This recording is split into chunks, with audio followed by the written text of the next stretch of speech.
Captain Vell stood in the hearing hall of Orbital 7 and tried not to show his fear. His 4 arms hung loose at his sides, but inside his chest, all 3 hearts were beating too fast. The attack had been 2 days ago. Half his crew was dead. The other half had quit the moment they reached the station. Nobody wanted to sail on a ship marked by pirates. The drifting Fortune sat in the docking bay with cargo rotting in its hold. Vell had food shipments worth 3 years of salary, and every hour they sat still, the value dropped. He needed crew. He needed them now. But the hearing hall was almost empty, and the few sailors available took one look at his ship's registry and walked away. "Pirate target," they whispered, "death ship." Vell was about to give up when he saw her. She sat alone in the corner of the hall, a small creature with brown skin and black hair cut short. She wore simple clothes, dark and practical. Her hands rested on her knees, perfectly still. She was watching everyone in the room with dark eyes that moved slowly, missing nothing. A human. Vell felt his skin go cold. He had heard stories about humans. Every spacer had. They came from a planet called Earth, a world so dangerous that most species could not survive there for a single day. The gravity was crushing. The air was thick with oxygen, almost like poison. The surface was covered in water that could drown you, and the land was filled with predators that hunted in packs. And the humans, they had conquered all of it, not with technology, not with numbers, but with something far more frightening. They simply refused to die. A trader stood near Vell, watching the human too. There were small, fox-like people with orange fur and nervous eyes. This one leaned close and whispered, "Don't do it, Captain. Humans are bad luck." "I need crew," Vell said. "You need to stay alive," the replied. "They don't sleep like us. They can stay awake for days. They hunt in darkness. And they smile when they're angry. When a human smiles at you, it means they're thinking about killing you." Vell watched the human woman. She wasn't smiling. She was just sitting there calm and still like a stone in a river. "What's her name?" Vell asked. They checked his data pad. Certified pilot, engineer, and combat specialist. Last job was deep space rescue. They shook his head. She pulled survivors out of a ship that had been decompressed for 3 days. 3 days without air. She kept 2 children alive using only her body heat and half a tank of oxygen. Vell stared. "That's impossible." "That's human." Vell made his decision. He walked across the hall, his footsteps echoing on the metal floor. Other species moved out of his way, but they also moved away from the human, giving her a wide circle of empty space. Didn't look up until Vell was standing right in front of her. "I'm Captain Vell," he said.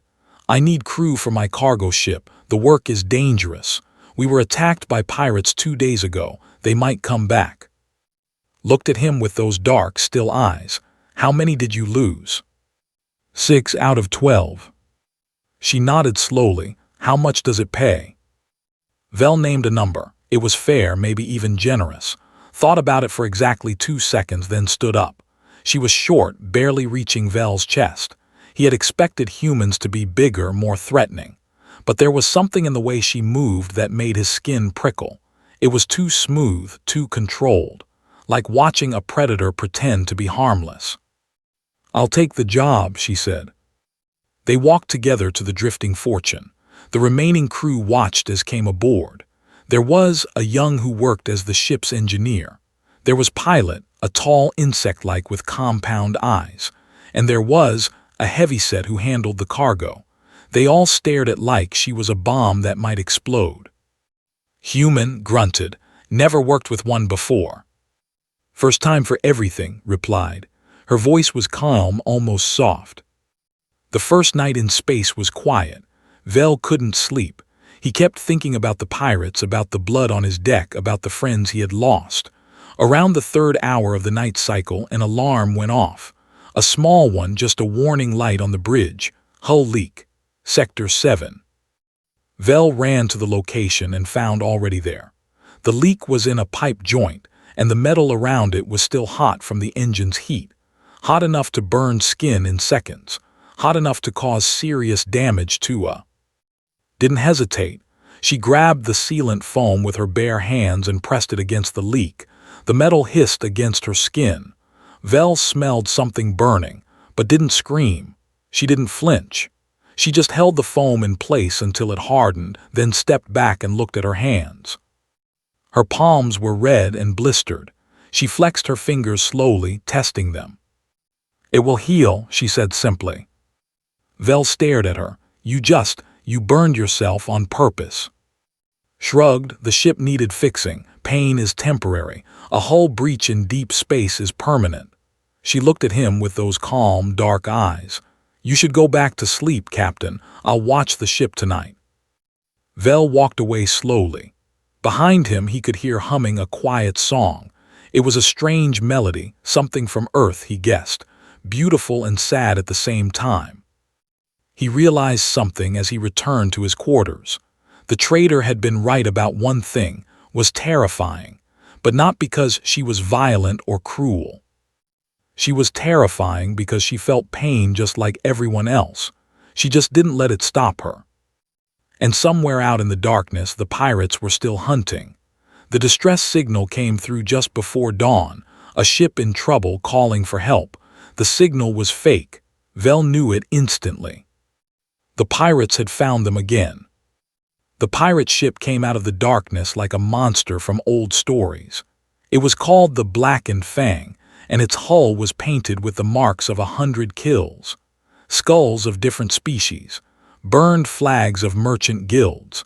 The pirates who flew this ship were famous across 3 sectors, and their captain was a nightmare made real.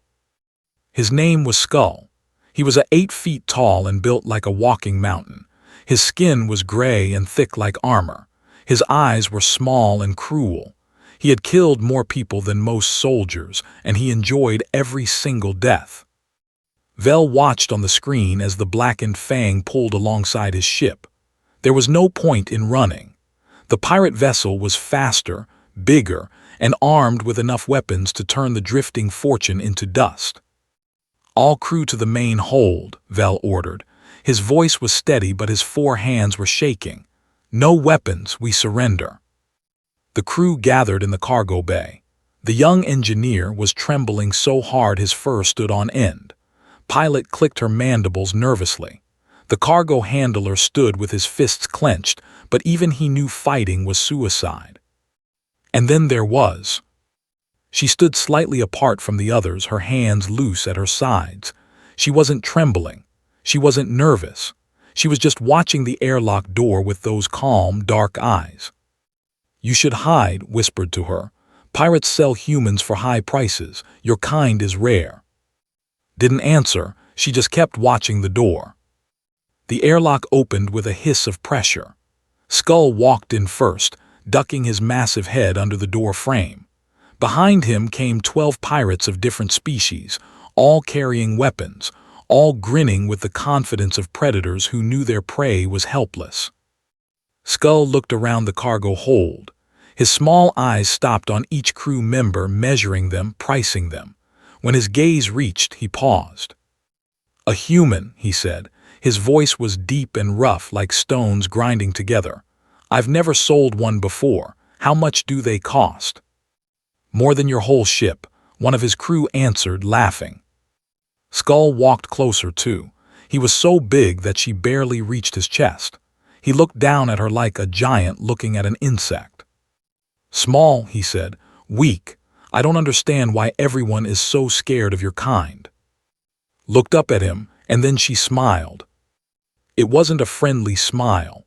It wasn't a happy smile. It was the smile of someone who had been waiting for something, and that something had finally arrived. "Would you like me to show you?" she asked. What happened next was too fast for Vel to understand. One moment was standing still. The next moment she was moving. She grabbed the arm of the nearest pirate and twisted it so hard that the bone snapped with a wet crack. Before the pirate could scream, she had taken his weapon and fired 3 shots. 3 pirates fell. The others raised their guns but was no longer where she had been. She moved between them like water, like shadow, like something that wasn't quite real. She used their own bodies as shields. She turned their weapons against each other. She was small, yes, but she was also fast. Faster than anything Vel had ever seen. Skull roared and swung his massive fist at her. It was a blow that would have crushed a skull. Ducked under it, spun, and drove her elbow into his knee. The giant stumbled. She hit him again twice, 3 times, each strike landing on joints and soft tissue. A pirate's blade caught her shoulder. Blood sprayed across the deck. Red blood, bright and strange, didn't scream. She grabbed the blade, pulled it out of her own flesh, and used it to cut the pirate's throat. She kept fighting. Bleeding, hurt, she kept fighting. Vel had heard stories about humans. He had heard that they were persistence hunters on their home world. They didn't kill their prey with speed or strength. They just followed it, walking and running, until the prey collapsed from exhaustion. Humans could keep going when other species would fall. They could push through pain that would stop anyone else. Now he was seeing it with his own eyes. The fight lasted less than 2 minutes. When it was over, 8 pirates lay dead or dying on the deck. The survivors ran for the airlock, dragging their wounded with them. Skull was among them, limping, one arm hanging useless at his side. He looked back at one last time. There was something new in his small, cruel eyes. Fear. The blackened fang disconnected and fled into the darkness. Vel stood in the cargo hold, surrounded by bodies and blood, trying to understand what he had just witnessed. Sat down on a cargo crate. Her shoulder was still bleeding. She pulled a small medical kit from her belt and began stitching the wound closed. Her hands were steady. Her face was calm. Approached her slowly, like a small animal approaching a large predator. "Does it not hurt?" he asked. Pushed the needle through her own skin. "It hurts," she said simply. "Everything hurts. Humans just don't stop." She finished the stitches and tied them off. Then she looked up at the crew, at their pale faces and trembling bodies.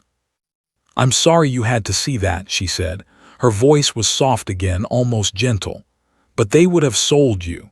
They would have killed some of you first, the ones who fought back or couldn't work. I've seen what pirates do to their captives." She paused. "I couldn't let that happen." Vel found his voice. You killed 8 of them alone." "I had good training." Stood up, wincing slightly as the movement pulled at her stitches. "Now, if you don't mind, I need to clean up. Blood dries sticky, and it's hard to wash out of clothes." She walked past them toward the crew quarters, humming that same strange, sad song from Earth. The crew watched her go in silence. Spoke first. "I think I understand now," he said quietly, "why humans terrify everyone." "Because they're violent?" asked. Shook his head. "No, because they care. They care so much that they'll walk through fire to protect the people around them." He looked at his captain. "And nothing in the universe is more dangerous than someone who has something to protect." In the depth of space, a message was spreading across pirate frequencies. A simple warning passed from ship to ship. "The drifting fortune has a human aboard. Avoid at all costs." The planet was called Myra 6, and it was a terrible place to die. The drifting fortune fell from the sky like a wounded bird. The engine had failed without warning, some piece of old machinery finally giving up after years of service. Vel fought the controls with all 4 hands, but there was nothing he could do. The ship hit the ground hard, skidding across a plain of gray rock before finally stopping in a cloud of dust and sparks. For a long moment, nobody moved. Then slowly, the crew began to check themselves for injuries. Bruises, cuts, one broken arm. They were alive, but they were also trapped. Checked the readings on her cracked display screen. Her compound eyes reflected the red warning lights. "The atmosphere is toxic," she reported. "High acid content in the air, corrosive to organic tissue. Surface temperature is 47 degrees. We cannot survive outside the ship." Ran a diagnostic on the engines. His orange fur was matted with sweat. "The main drive is gone," he said. "I can fix it, but I need a replacement part, a power regulator." Where do we get one? Vel asked. Pointed at the scanner. 3 kilometers away there was a wrecked ship, a colony vessel that had crashed here years ago. If the power regulator was still intact, they could use it. If not, they would die here slowly as their air ran out. I'll go, said. Everyone turned to look at her. She was standing by the airlock, already pulling on a thin jacket, not a survival suit, not protective gear, just clothes. You can't, said. The atmosphere will burn your lungs, the acid will eat your skin. You'll die before you get halfway there. Shrugged, maybe, maybe not. Humans are tougher than we look. She picked up a bag and slung it over her shoulder. I grew up in a place called. We had hot summers and cold winters and air that wasn't always clean. This is worse, but not by much. That's not the same thing, Vel said. This planet will kill you. Looked at him with those calm, dark eyes. Then I'll walk fast. She opened the airlock before anyone could stop her. The door sealed behind her, and then she was outside, walking across the gray stone toward the distant wreck. Watched her on the scanner. She's actually doing it, he whispered. She's actually walking through that. Vel sat down heavily. Tell me about humans, he said to no one in particular. Tell me everything you know. Spoke first. They come from a death world, Earth. The gravity is strong, almost twice what we're used to. Their sun bombards them with radiation. Their planet is covered in water that can drown them, and yet they swim in it for fun. They have predators that can kill them with a single bite, and they keep those predators as pets. They eat poison, added. Capsaicin. It burns the mouth and causes pain. Humans put it on their food because they like the feeling. Pulled up a file on his data pad. I read about their history once. They used to hunt animals by chasing them. Not fast, not with traps. They would just follow an animal for hours, sometimes days, until it collapsed from exhaustion. Persistence hunting, they call it. Humans can't outrun most creatures, but they can outlast them. Vel stared at the scanner. Was still moving, a small dot crossing the hostile landscape. What makes them like this? He asked. What kind of world creates something like her? A hard one, said quietly. A world that tried to kill them every single day, and they survived anyway. On the surface of Myra 6, walked. The air burned her throat with every breath. She had wrapped a cloth around her face, but it didn't help much. The acid in the atmosphere ate at her skin, leaving red marks on her arms and hands. The heat was like standing inside an oven. Sweat poured down her face and evaporated almost instantly. She thought about other times, other hard walks. There had been the rescue on Station 12, when she had crawled through a burning corridor to reach survivors trapped in a sealed room. There had been the emergency on the colony ship Morning Star, when the hull had cracked and she had spent 3 days in a decompressed section, keeping 2 children alive with nothing but body heat and half a tank of shared oxygen. She remembered the children's faces. Their names were brother and sister, 7 and 9 years old. They had been so scared, and she had held them close and told them stories about Earth, about oceans and mountains and cities full of lights. She had sung them songs to help them sleep. She had given them most of her oxygen, breathing as little as possible, going to the edge of unconsciousness again and again. When the rescue team finally arrived, the children were weak but alive. Had collapsed the moment she saw them safe. She had spent 2 weeks in a medical bay, recovering from oxygen deprivation and hypothermia. The doctors had called her crazy. Her commander had called her a hero. Didn't think she was either. She just couldn't stand by and watch people die, not when there was something she could do. The wrecked colony ship appeared through the haze. It was old, covered in dust, its hull cracked open by the impact. Climbed inside and searched through the debris. Her hands were shaking now. Her vision was getting blurry. The heat and the poison were catching up with her. She found the power regulator in the engine room. It was intact. She grabbed it and put it in her bag. The walk back was harder. Every step felt like lifting a mountain. Her skin was blistered and raw. Her lungs ached with every breath. But she kept moving, one foot in front of the other, because the crew was waiting, because they would die if she failed. She reached the drifting Fortune just as her legs gave out. Was waiting at the airlock. He pulled her inside and sealed the door. "She's back," he shouted. "She's alive." Vel ran to them, lay on the floor barely conscious, her skin covered in acid burns, but she was smiling. She held up the bag with the power regulator. "Got it," she whispered, then she passed out. Worked on her burns for hours. He had never treated a human before, but he did his best. He cleaned her wounds and applied healing gel and wrapped her in bandages. She looked small and fragile lying on the medical bed, nothing like the warrior who had killed 8 pirates with her bare hands. "Why did she do it?" asked. "She could have died." Vel stood in the doorway watching. "Because that's what humans do," he said slowly. "They don't give up, not on themselves, not on the people they care about." He paused. "I think that's why everyone is afraid of them, not because they're strong, but because they're stubborn, because they'll keep coming, keep fighting, keep walking through fire until they get what they came for." Woke up 2 days later. Her first words were, "Is the ship fixed?" Laughed a nervous, relieved sound. "Yes, we're flying again because of you." Nodded and closed her eyes. "Good," she said. "Now let me sleep for another week." As the drifting Fortune rose from the surface of Myra 6, whispered something to Captain Vel. Coordinates. A hidden place where humans gathered, away from the main shipping lanes. "What's there?" Vel asked. "Friends," said, "and answers. If you want to understand why humans are the way we are, that's where we need to go." Vel looked at the coordinates. It was far off the map, in territory no merchant would normally enter.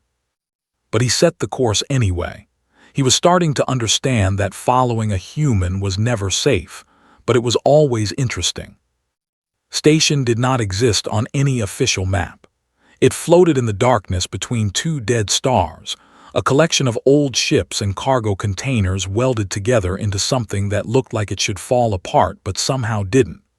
There were no lights on the outside, no signals, nothing to tell passing ships that anyone lived here. But inside there was life, human life. The drifting Fortune docked at an airlock that looked older than Vel's grandfather. A voice came through the radio, speaking in human language first, then switching to common tongue. "Good to hear from you. We thought you might be dead." Smiled, the first real smile Vel had seen from her. "Not yet. I'm bringing guests. They're good people, be nice." "I'm always nice," the voice replied. "Docking Bay 3, try not to scratch the paint." The crew walked through the airlock and into another world. Station was full of humans. Dozens of them, maybe hundreds, moving through narrow corridors and open gathering spaces. They were loud. They laughed and shouted and slapped each other on the back. Some of them were cooking food over open flames, filling the air with smells that made nose twitch. Others were playing games, throwing small objects at targets, cheering when they hit. And everywhere Vel looked, he saw scars. Old wounds on hands and faces and arms. Burns and cuts and marks that told stories of pain and survival. The humans wore these scars openly, proudly, like decorations. A man approached them. He was tall for a human, with short black hair and a wide smile. He walked with a slight limp, and there was a long scar across his throat that looked like someone had tried to cut his head off. He grabbed her in an embrace that lifted her off the ground. "You look terrible. What happened to your skin?" "Acid Planet," said, hugging him back. "Long story, this is Captain Vel and his crew. They took me in when I needed work." Turned to look at the aliens. His eyes were sharp and measuring, but his smile stayed warm. "Any friend of his welcome here. Come, eat with us. You look like you need a good meal." The food was strange. Some of it burned tongue so badly that tears ran down his face, but the humans just laughed and gave him something cool to drink.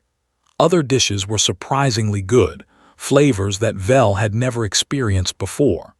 The humans ate with their hands, tearing bread and sharing plates, talking with their mouths full. Vel sat next to and watched the room. "There are so many of you here," he said. "I thought humans were rare in this sector." Nodded. "We are. That's why we need places like this. Humans don't do well alone, we need community, family." He gestured around the station. "Everyone here is a spacer. Sailors, soldiers, rescue workers, engineers. We serve on alien ships because we're good at it and because we get restless if we stay in one place too long, but we come back here to rest, to remember who we are." "Why do you work on alien ships?" Vel asked. "Surely humans have their own vessels."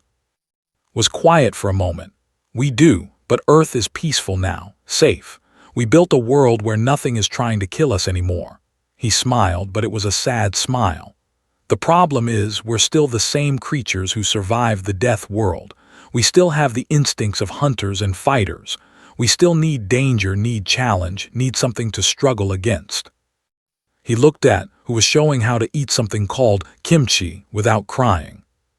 "So we go out into the galaxy," continued. "We find ships that need us. We protect people who can't protect themselves. We do the jobs that are too hard or too dangerous for anyone else." He touched the scar on his throat. "Sometimes we get hurt. Sometimes we die. But it's better than sitting at home feeling useless." Vel thought about this. It made a strange kind of sense. The humans weren't monsters or weapons. They were just people who had been shaped by a hard world, and now they needed to use that strength for something. Later, Vel overheard a conversation between and they stood in a quiet corner of the station, speaking in low voices. "They're good people, this crew," said. "Strange, but good. The captain tries to be fair. The young one, he's scared of me, but he's brave when it matters."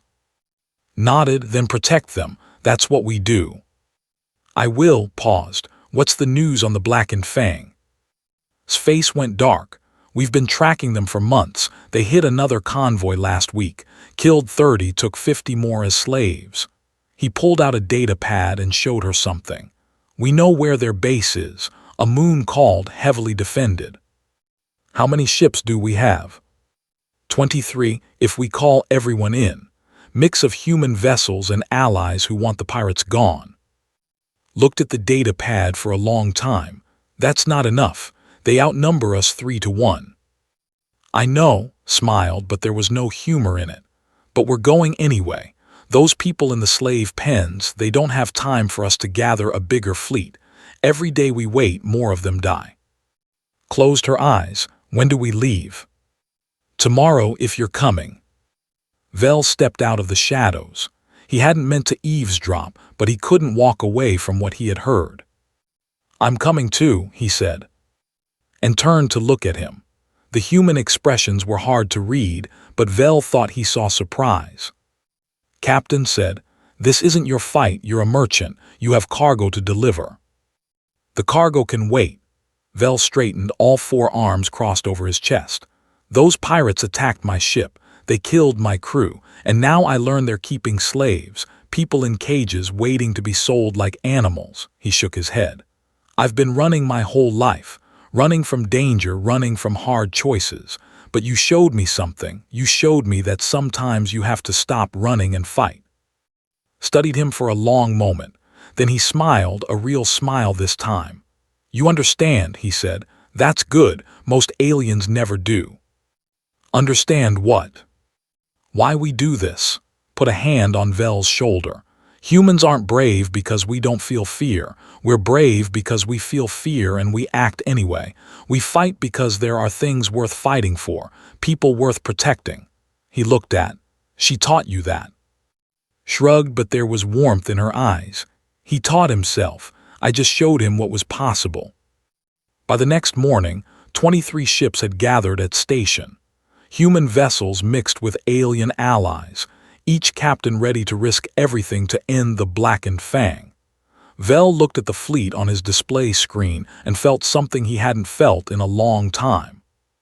Hoping. The drifting Fortune took its place in the formation. A cargo ship among warships.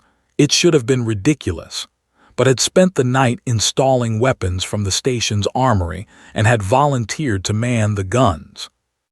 "Are you sure about this?" asked Vel one last time. Vel thought about his dead crew, about the pirates who had killed them, about the slaves waiting in darkness for someone to save them. "I've never been more sure of anything," he said. The fleet jumped too, heading for the pirate moon of. The final battle was coming, and for the first time in his life, Vel was ready to face it. Was ugly. A dead moon orbiting a dying star, its surface covered in the bones of old mining operations. The pirate fortress sat in a crater so deep that sunlight never reached the bottom. Ships surrounded it like flies around rotten meat, hundreds of vessels belonging to the worst criminals in the sector. The Allied fleet dropped out of at the edge of the system, 23 ships against nearly 70. The numbers were bad. The odds were worse. His voice came through the radio. "All ships, this is the Iron Dawn. We're not here to win a fair fight. We're here to break their spirit. Hit hard, hit fast, and don't stop moving. Remember why we're here. There are people in those slave pens who need us." Stood on the bridge of the drifting Fortune, watching the tactical display. She had been quiet since they arrived, her face calm but her eyes sharp. "Nervous?" Vel asked. "Always," she said. "Only fools aren't scared before a battle, but fear is just information. It tells you what matters." The fleet moved. The pirates weren't expecting an attack. They had ruled this sector for years, and no one had ever been brave enough or stupid enough to challenge them. By the time they launched their ships, the Allied fleet was already among them, weapons firing. Vel had never flown in a battle before. The drifting Fortune was a cargo ship built for hauling goods, not fighting wars, but had done good work with the weapons and proved to be a surprisingly good gunner. They stayed close to the human ships, following their lead, learning their patterns. And the humans were magnificent. They flew like they fought, aggressive, relentless, completely unafraid. Their ships twisted through enemy fire in ways that should have been impossible. They took hits that would have destroyed alien vessels and kept flying.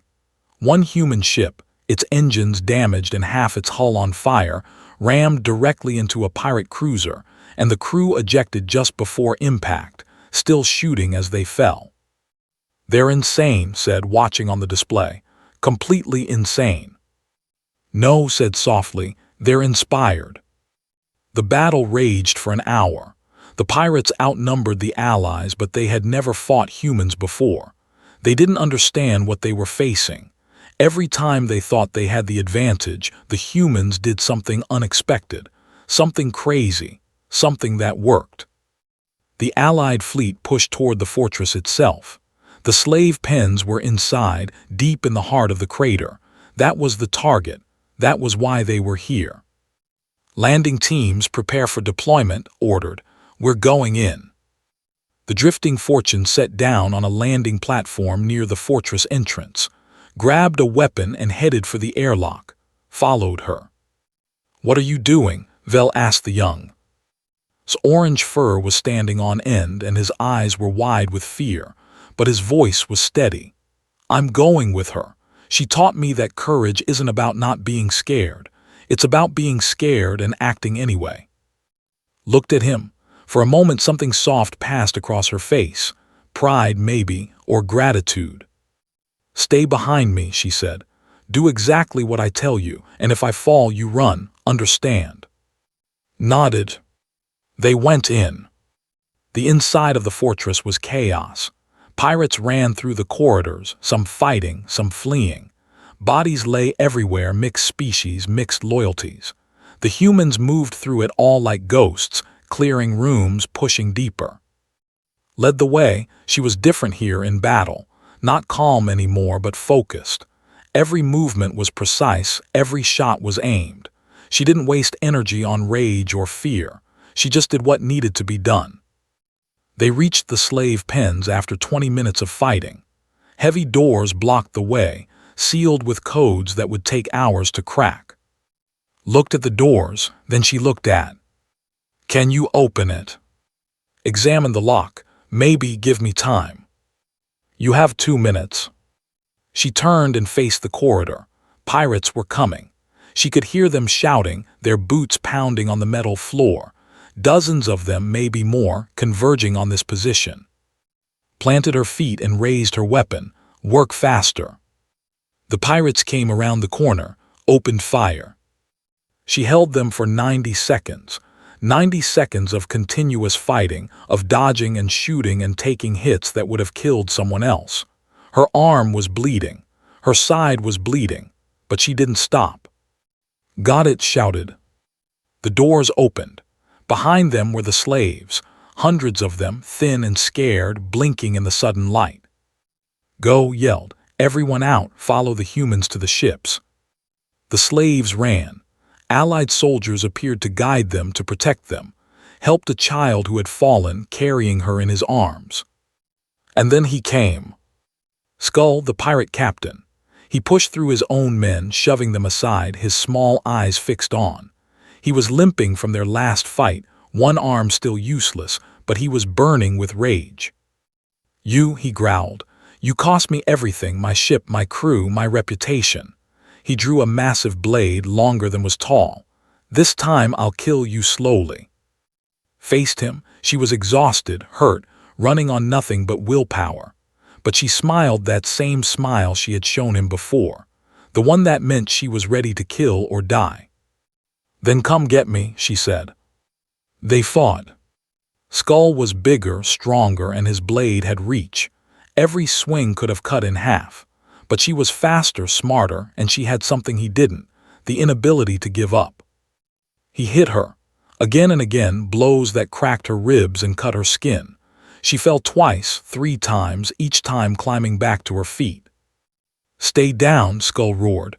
"Why won't you stay down?" Spat blood on the floor. "Because there are people depending on me. Because giving up isn't something humans know how to do." She raised her weapon. "And because you're a monster who deserves to die." She came at him one more time. He swung his blade. She ducked under it, stepped inside his guard, and drove her knife into the joint of his arm, right where the armor was weakest. Skull screamed. The blade fell from his grip. He stumbled backward, staring at her with those small, cruel eyes. But now, for the first time, those eyes showed something new. Terror. "What are you?" he whispered. Picked up his fallen blade. It was heavy, almost too heavy for her to lift, but she held it anyway. "I'm human," she said simply, "and you're done." She didn't kill him, she could have. Part of her wanted to, but she lowered the blade and let it fall. "Run," she said. "Run and never come back. If I ever see you again, I won't stop next time." Skull ran. He ran like the coward he truly was, leaving his fortress, his fleet, his empire. He ran into the darkness of space and was never seen again. The battle ended, the pirates scattered, the slaves were free. Months later, the Drifting Fortune was famous. Every port knew their name. Every station told stories about the cargo ship that had joined a human fleet and helped destroy the Blackened Fang. Captains approached Vel constantly. "You have a human aboard?" they asked, eyes wide. "How did you get one?" Vel always gave the same answer. "I was desperate, I got lucky." On a quiet evening in deep space, sat in the common room with. She was teaching him a game called poker, laying out cards on the table and explaining the rules. "The trick," she said, "is to make people think you have something you don't, or that you don't have something you do." Studied his cards. That sounds like lying. "It's strategy," smiled, not the dangerous smile from battle, a warm smile, gentle and real. Humans are good at strategy. Vel watched them from the doorway. His ship was safe. His crew was whole. And somewhere out in the galaxy, other captains were learning what he had learned, that having a human aboard was the greatest advantage any ship could have. Not because humans were invincible, not because they were fearless, but because they cared so much, so deeply, that they would walk through fire for the people they loved. And nothing in the universe was more powerful than that. The stars drifted past the window, endless and eternal. The Drifting Fortune sailed on, carrying its crew toward whatever adventure came next. Some stories end with victory, some end with tragedy, but this story ended the way all the best stories end. With family gathered together heading home.